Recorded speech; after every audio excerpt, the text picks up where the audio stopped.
name is Millie Wanjiro Karina Shera. I go by Shiro Shera. I'm a lactation specialist, a nurse midwife, a childbirth educator, and a maternal, infant, and young child nutrition counselor. I run a company called Nurturing Moms, and Nurturing Moms supports, educates, and empowers women and their families through pregnancy, through their labor and birth experience, through their breastfeeding journey, walking beside them to help them have a more satisfying and a more positive experience. It's really important to breastfeed children, and actually what we're encouraged by the World Health Organization is to breastfeed your baby for a minimum of 6 months exclusively by not adding any water, and thereafter up to 2 years and beyond. Now the reason for this, it's the low cost best form of nutrition for your infant or baby up to 6 months and even beyond. So breastfeeding is not only beneficial for the baby, because many times we tend to think, oh, the baby is the one who's benefiting, but even for mom, you benefit by breastfeeding your baby. You actually get a lower incidence of ovarian cancer and breast cancer by choosing to breastfeed your baby. The emotional bonding that you get with your baby is definitely something that you cannot be able to trade or replace. There's a research that found that babies who are breastfed have a much higher IQ than those who are exclusively on breast milk substitute. So I'd encourage every mother to try her level best to breastfeed her baby.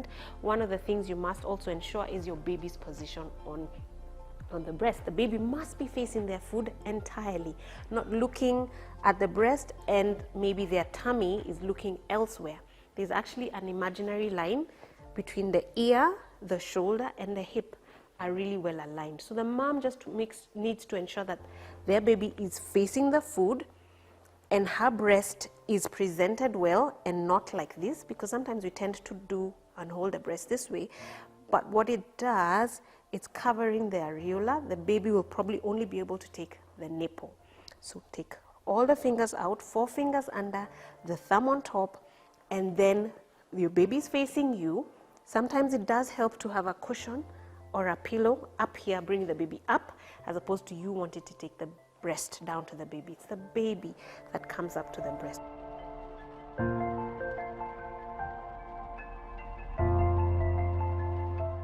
So sometimes breastfeeding can be challenging. Breastfeeding can cause a lot of discomfort for the mom, and I'll talk about the most common challenges that are there. One of them is having engorged breasts. This is where your breasts are so full of milk that you're even unable to express out or pump out the milk. Your breasts just feel hard and sore.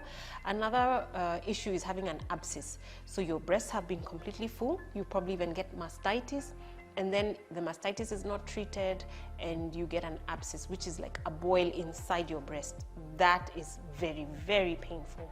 Another problem is where nipples are sometimes inverted. So as opposed to having a nipple that protrudes just like my model here, there's some that come flat and others that are inverted. That doesn't mean you can't breastfeed. You still can, but you need a support from a lactation specialist who will be able to show you how to actually hold and position your breast, and if there's anything that you can use to extract the nipple out.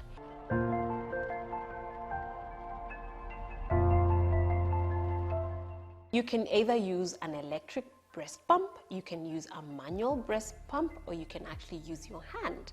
And I find when you use your hand, the stimulation from your hand is so good that it actually causes you to have more milk production.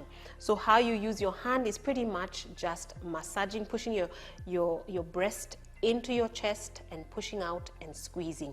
We do not do anything with the nipple or pressing too much on the areola. It's pushing into your chest, squeeze out, the milk will squirt out of your breast. It's just not one hole, there are many other holes. It will squirt out, and you'll have a reservoir, a big cup or container to collect the milk that may fall on any part of that container.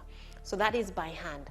When you're expressing either manually or with an electric pump, you do not express for more than 20 to 30 minutes. When you have expressed your milk, it can stay on a counter for about 6 hours. If you put it in the fridge for 5 days in the fridge, if you're going to use a freezer, like the chest freezer, the freezer is at the top and the fridge at the bottom, it can last for 6 months. And in a chest freezer, it can last for 1 year. The theme for World Breastfeeding Week this year is actually the Warm Chain campaign.